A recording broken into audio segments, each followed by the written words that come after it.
What is your, in your opinion, overall recent status of the conservation in the country? Well, things have been better than they were in the 70s. The period between 1947 to 1970, approximately, was perhaps the worst period for conservation because large swathes of forests were diverted for infrastructure. Perhaps it was highly required at that point of time. Then there were large scale hunting, hunting which was then permitted under some regulation or other. It was only after the Wildlife Protection Act of 1972, which came in, that things gradually got reined in. The approach towards managing forest resources, that the original one being that of forest as a commercial proposition, that changed over the years, and certainly post 1996, things took a drastic change in that. No more commercial exploitation of forest land happened, no more diversion of forest land was allowed. So, as I said, that things are better than what they were. The other part of the story remains that there is a constantly growing population, there is an increasing demand for land, land for food, land for infrastructure, land for urbanization. So, balancing the requirements of conservation with the requirements of the people, we'll have to keep in mind it is the people of the country who pay for conservation. It is the taxpayers' money. So it's a balance, a very delicate balance, which has to be arrived at. And at the end of the day, communication. The more you talk, the more you engage with local communities, the more you engage with indigenous communities, the better the future of conservation is.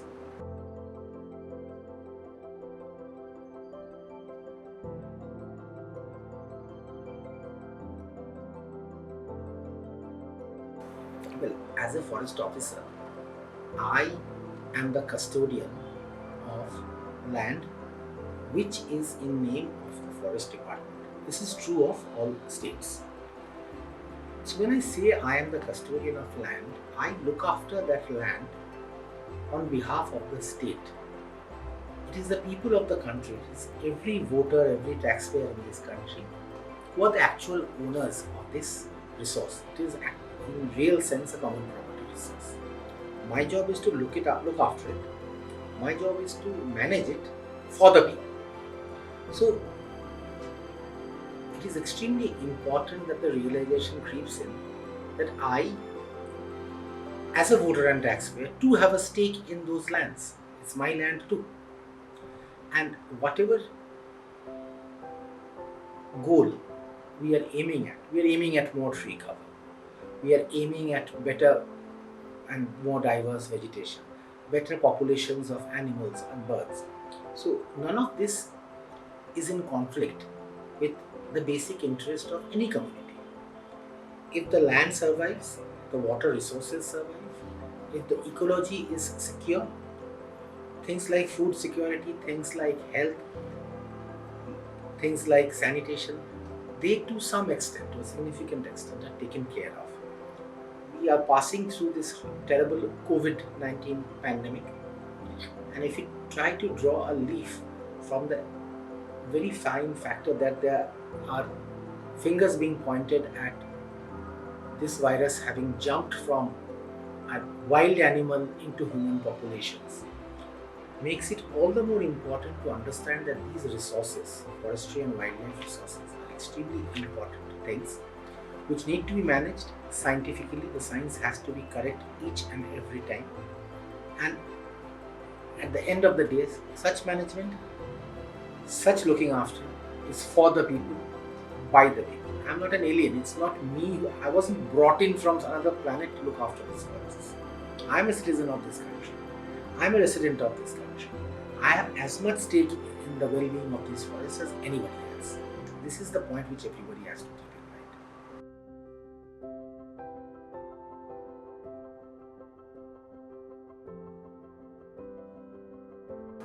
Whether we like it or not, there shall be a requirement for infrastructure. Ours is a growing economy.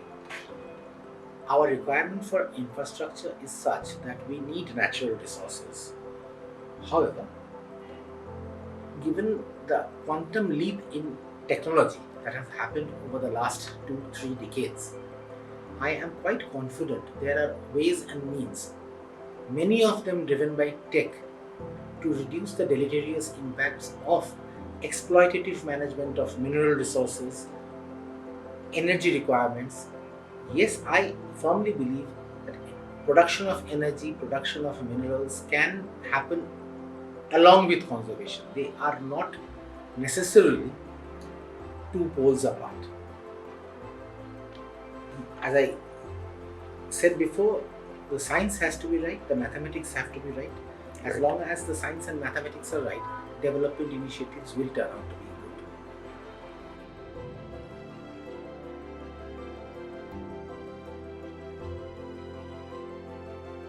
Human-animal conflict in the Rajasthan context has to be seen in a slightly different light. So, if you look at the more glamorous species of animals of Rajasthan, we have large carnivores, panthers and tigers. So, wherever there is an interface with human beings, wherever these large carnivores get to interact with human beings, there's always a chance of conflict. Call it the fruit of better management. The number of leopards, the number of tigers in our protected areas have been on the rise. Within limited space, within a population, there shall be conflicts, and younger animals, weaker animals will tend to stray out. So, in such cases, proper vigil, again, today made much easier by the application of technology, proper communication, and proper schemes to attend to in case of a conflict situation are essential. In case somebody gets hurt by a carnivore, whether here or in any other state, there are programs of the central government and the state governments which allow an immediate arrangement for the treatment of the person who has been hurt or compensation to the family in case there is a bereavement. This is one part. The other part of it is the large scale, a large western desert in a state is home to large populations of ungulates, antelopes. Now, prosperity increases, population increases, traffic increases.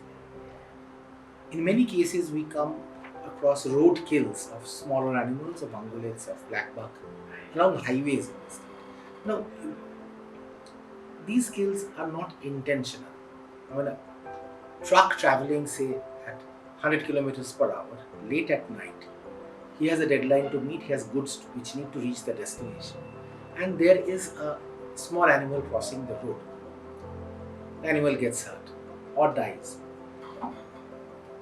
Every question cannot be answered in yes or no, right or wrong.